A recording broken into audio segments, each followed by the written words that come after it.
नमस्कार दोस्तों, दिव्य ज्ञान कथा चैनल में आपका हार्दिक अभिनंदन है। और आज हम आपके लिए लेकर आए हैं शिव महापुराण रुद्र संहिता प्रथम सृष्टि खंड। आगे बढ़ने से पहले आप हमारी वीडियो को लाइक, शेयर और चैनल को सब्सक्राइब जरूर कीजिए। रुद्र संहिता प्रथम सृष्टि खंड।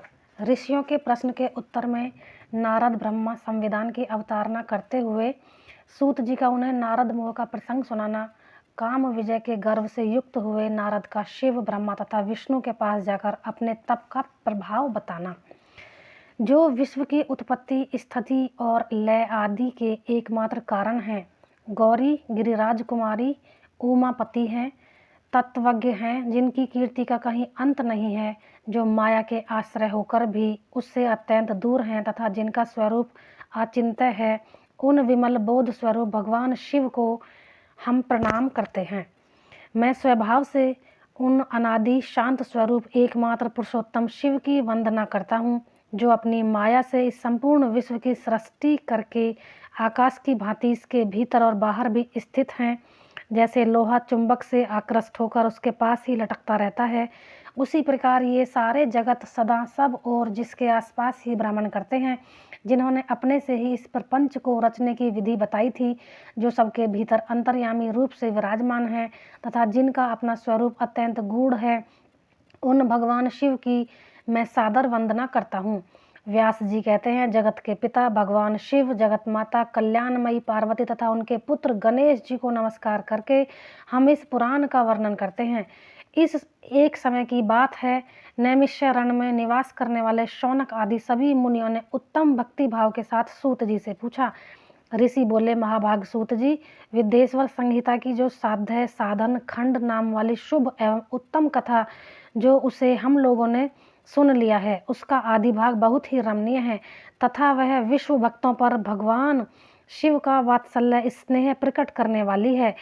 विद्वान, अब आप भगवान शिव के परम उत्तम स्वरूप का वर्णन कीजिए, साथ ही शिव और पार्वती के दिव्य चरित्रों का पूर्ण रूप से श्रवण कराइए। हम पूछते हैं, निर्गुण महेश्वर लोक के सगुण रूप कैसे धारण करते हैं? हम सब लोग विचार करने पर भी शिव के तत्व को नहीं समझ पाते। सृष्टि के पहले भगवान शिव की किस प्रकार अपने स्वरूप से स्थित होते हैं, फिर सृष्टि के मध्यकाल में भी भगवान किस तरह क्रीड़ा करते हुए सम्यक व्यवहार बर्ताव करते हैं, और सृष्टि कल्प का अंत होने पर वे महेश्वर देव किस रूप में स्थित रहते हैं। लोक कल्याणकारी शंकर कैसे प्रसन्न होते हैं, और प्रसन्न हुए महेश्वर अपने भक्तों तथा दूसरों का कौन सा उत्तम फल प्रदान करते हैं, यह सब हमसे कहिए।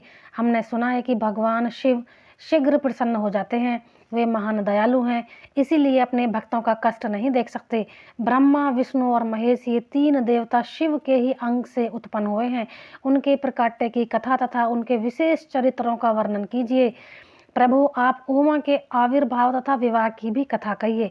विशेषतः उनके गर्भस्थ धर्म का तथा अन्य लीलाओं का भी वर्णन कीजिए। निष्पाप सूत जी, हमारे प्रश्न के उत्तर में आपको ये सब तथा दूसरी बातें भी अवश्य कहनी चाहिए। सूत जी ने कहा, मुनीश्वरों, आप लोगों ने बड़ी उत्तम बात पूछी है। भगवान सदाशिव की कथा में आप लोगों की जो आंतरिक निष्ठा हुई है, उसके लिए आप धन्यवाद के पात्र हैं। ब्राह्मणों, भगवान शंकर का गुणानुवाद सात्विक, राजस और तामस तीनों ही हैं। प्रकृति के मनुष्य को सदा आनंद प्रदान करने वाला है। पशुओं की हिंसा करने वाले निष्ठुर कसाई के सिवा दूसरा कौन पुरुष उन गुणानुवाद को सुनने से ऊब सकता है, जिसके मन में कोई तृष्णा नहीं है। ऐसे महात्मा पुरुष भगवान शिव के उस गुणों का गान करते हैं, क्योंकि वह गुण वाली संसार रूपी रोग की दवा है, मन तथा कानों को प्रिय लगने वाली और संपूर्ण मनोरथों को देने वाली है। ब्राह्मणों, आप लोगों के प्रश्न के अनुसार मैं यथाबुद्धि प्रयत्न पूर्वक शिव लीला का वर्णन करता हूँ। आप आदर पूर्वक सुने। जैसे आप लोग पूछ रहे हैं, उसी प्रकार देवर्षि नारद जी ने शिव रूपी भगवान विष्णु से प्रेरित होकर अपने पिता से पूछा था। अपने पुत्र नारद का प्रश्न सुनकर शिव भक्त ब्रह्मा जी का चित्त प्रसन्न हो गया और वे उन मुनि शिरोमणि को हर्ष प्रदान करते हुए प्रेम पूर्वक भगवान शिव के यश का गान करने लगे। एक समय की बात है, मुनि शिरोमणि प्रियवर नारद जी, जो ब्रह्मा जी के पुत्र हैं, विनीत चित्त हो तपस्या में मन लगाया। हिमालय पर्वत में कोई गुफा थी जो बड़ी शोभा से संपन्न दिखाई देती थी। उसके निकट देव नंदी गंगा निरंतर वेग पूर्वक बहती थी। वहाँ एक महान दिव्य आश्रम था जो नाना प्रकार की शोभा से सुशोभित था। दिव्यदर्शी नारद जी तपस्या करने के लिए उसी आश्रम में गए। उस गुफा को देखकर मुनीश्वर नारद जी बड़े प्रसन्न हुए और सुदीर्घ काल तक वहां तपस्या करते रहे। उनका अंतःकरण शुद्ध था। वे दृढ़ता पूर्वक आसन बांधकर मौन हो प्राणायाम पूर्वक समाधि में स्थित हो गए। ब्राह्मणों, उन्होंने वह समाधि लगाई जिसमें ब्रह्मा का साक्षात्कार करने वाला अहम ब्रह्मास्मि अर्थात मैं ब्रह्मा हूँ यह विज्ञान प्रकट होता है। मुनीश्वर नारद जी जब इस प्रकार तपस्या करने लगे, उस समय यह समाचार पाकर देवराज इंद्र कांप उठे। वे मानसिक संताप से विहल हो उठे। ये नारद मुनि मेरा राज्य लेना चाहता है। मन ही मन ऐसा सोचकर इंद्र ने उनकी तपस्या में विघ्न डालने के लिए प्रयत्न करने की इच्छा की। उस समय देवराज अपने मन से कामदेव का स्मरण किया। स्मरण करते ही कामदेव आ गए। महेंद्र ने उन्हें नारद जी की तपस्या में विघ्न डालने का आदेश दिया। यह आज्ञा पाकर कामदेव वसंत को साथ ले बड़े गर्व से उस स्थान पर गए और अपना उपाय करने लगे। उन्होंने वहां शीघ्र ही अपनी सारी कलाएं रच डाली। वसंत ने भी मदमत्त होकर अपने प्रभाव अनेक प्रकार से प्रकट किए। मुनीश्वरों, कामदेव और वसंत के अथक प्रयत्न करने पर भी नारद मुनि के चित्त में विकार नहीं उत्पन्न हुआ। महादेव जी के अनुग्रह से उन दोनों का गर्व चूर्ण हो गया। शौनक आदि महर्षियों, ऐसा होने में जो कारण था उसे आदरपूर्वक सुनो। महादेव जी की कृपा से ही नारद मुनि पर कामदेव जी का कोई प्रभाव नहीं पड़ा। पहले उसी आश्रम में काम शत्रु भगवान शिव ने उत्तम तपस्या की थी और वहीं उन्होंने मुनियों की तपस्या का नाश करने वाले कामदेव को शीघ्र ही भस्म कर डाला था। उस समय रति ने कामदेव को पुनः जीवित करने के लिए देवताओं से प्रार्थना की। तब देवताओं ने समस्त लोकों का कल्याण करने वाले भगवान शंकर से याचना की। उनकी याचना करने पर वे बोले, देवताओं, कुछ समय व्यतीत होने के बाद कामदेव जीवित हो जाएंगे, परंतु यहाँ उनका कोई उपाय नहीं चल सकेगा। अमरगण यहाँ खड़े होकर लोग चारों ओर जितनी दूर तक की भूमि नेत्र से देख पाते हैं, वहां तक कामदेव के बाणों का प्रभाव नहीं होगा, इसमें संशय नहीं है। भगवान शंकर की इस उक्ति के अनुसार उस समय वहां नारद जी के प्रति कामदेव का निजी प्रभाव मिथ्या सिद्ध हुआ। वे शीघ्र ही स्वर्गलोक में इंद्र के पास लौट गए। वहां कामदेव ने अपना सारा वृत्तांत और मुनि का प्रभाव कह सुनाया। तत्पश्चात इंद्र की आज्ञा से वे वसंत के साथ अपने स्थान को लौट गए। उस समय देवराज इंद्र को बड़ा विस्मय हुआ। उन्होंने नारद जी की भूरी भूरी प्रशंसा की, परंतु शिव की माया से मोहित होने के कारण वे उस वृत्तांत को स्मरण न कर सके। वास्तव में इस संसार के भीतर सभी प्राणियों के लिए शंभु की माया को जानना अत्यंत कठिन है। जिससे भगवान शिव के चरणों में अपने आप को समर्पित कर दिया है, उस भक्त को छोड़कर शेष सारा जगत उनकी माया से मोहित हो जाता है। नारद जी भी भगवान शंकर की कृपा से वहां चिरकाल तक तपस्या में लगे रहे। जब उन्होंने अपनी तपस्या को पूर्ण हुई समझा, तब वे मुनि उससे विरत हो गए। कामदेव पर मेरी विजय हुई ऐसा मानकर उन मुनीश्वर के मन में व्यर्थ ही गर्व हो गया। भगवान शिव की माया से मोहित होने के कारण उन्हें यथार्थ बात का ज्ञान नहीं रहा। वे यह नहीं जान सके कि कामदेव की पराजित होने में भगवान शंकर का ही कारण है।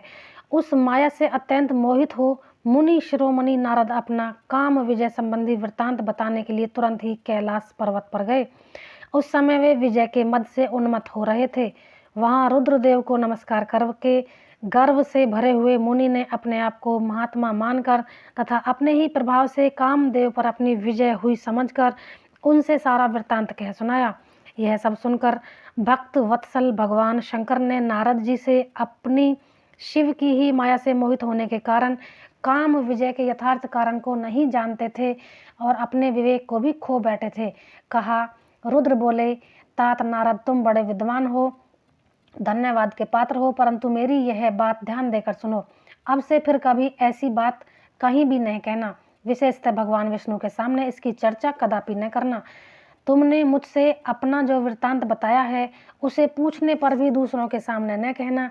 यह सिद्ध संबंधी वृत्तांत सर्वथा गुप्त रखने योग्य है, इसे कभी किसी पर प्रकट नहीं करना चाहिए। तुम मुझे विशेष प्रिय हो, इसीलिए अधिक जोर देकर मैं तुम्हें यह शिक्षा देता हूँ और इसे न कहने की आज्ञा देता हूँ, क्योंकि तुम भगवान विष्णु के भक्त हो और उनके भक्त होते हुए ही मेरे अत्यंत अनुगामी हो। इस प्रकार बहुत कुछ कहकर संसार की सृष्टि करने वाले भगवान रुद्र ने नारद जी को शिक्षा दी। अपने वृत्तांत को गुप्त रखने के लिए उन्हें समझाया बुझाया, परंतु वे तो शिव की माया से मोहित थे, इसीलिए उन्होंने उनकी दी हुई शिक्षा को अपने लिए हितकर नहीं माना। तदनंतर मुनि शिरोमणि नारद ब्रह्मलोक में गए। वहां ब्रह्मा जी को नमस्कार करके उन्होंने कहा, पिताजी, मैंने अपने तपोबल से कामदेव को जीत लिया है।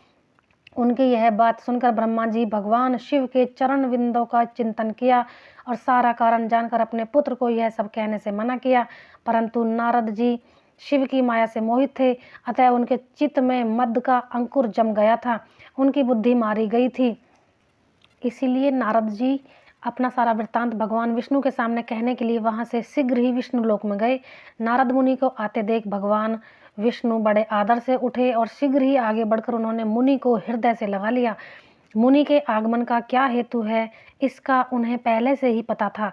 नारद जी को अपने आसन पर बिठाकर भगवान शिव के चरण विंदों का चिंतन करके श्री हरि ने उनसे पूछा।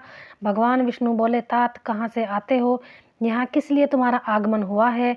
मुनि श्रेष्ठ, तुम धन्य हो, तुम्हारे शुभ आगमन से मैं पवित्र हो गया। भगवान विष्णु का यह वचन सुनकर गर्व से भरे हुए नारद मुनि ने मद से मोहित होकर अपना सारा वृत्तांत बड़े अभिमान के साथ कह सुनाया। नारद मुनि का वह अहंकार युक्त वचन सुनकर मन ही मन भगवान विष्णु ने उनकी काम विजय के यथार्थ कारण को पूर्ण रूप से जान लिया। तत्पश्चात विष्णु जी बोले, मुनि श्रेष्ठ, तुम धन्य हो, तपस्या के तो भंडार हो ही, तुम्हारा हृदय भी बड़ा उदार है। मुने, जिसके भीतर भक्ति, ज्ञान और वैराग्य नहीं होते, उसी के मन में समस्त दुखों को देने वाला काम, मोह आदि विकार शीघ्र उत्पन्न होते हैं। तुम तो नैष्ठिक ब्रह्मचारी हो और सदा ज्ञान वैराग्य से युक्त रहते हो, फिर तुम में काम विकार कैसे आ सकता है? तुम तो जन्म से ही निर्विकार तथा शुद्ध बुद्धि वाले हो। श्री हरि की कही हुई ऐसी बहुत सी बातें सुनकर मुनि शिरोमणि नारद जोर जोर से हंसने लगे और मन ही मन भगवान को प्रणाम करके इस प्रकार बोले। नारद जी ने कहा, स्वामिन, जब मुझ पर आपकी कृपा है तब बेचारा कामदेव अपना क्या प्रभाव दिखा सकता है? ऐसा कहकर भगवान के चरणों में मस्तक झुकाकर इच्छानुसार विचरण करने वाले नारद मुनि वहां से चले गए। इति श्री अध्याय 1 और 2।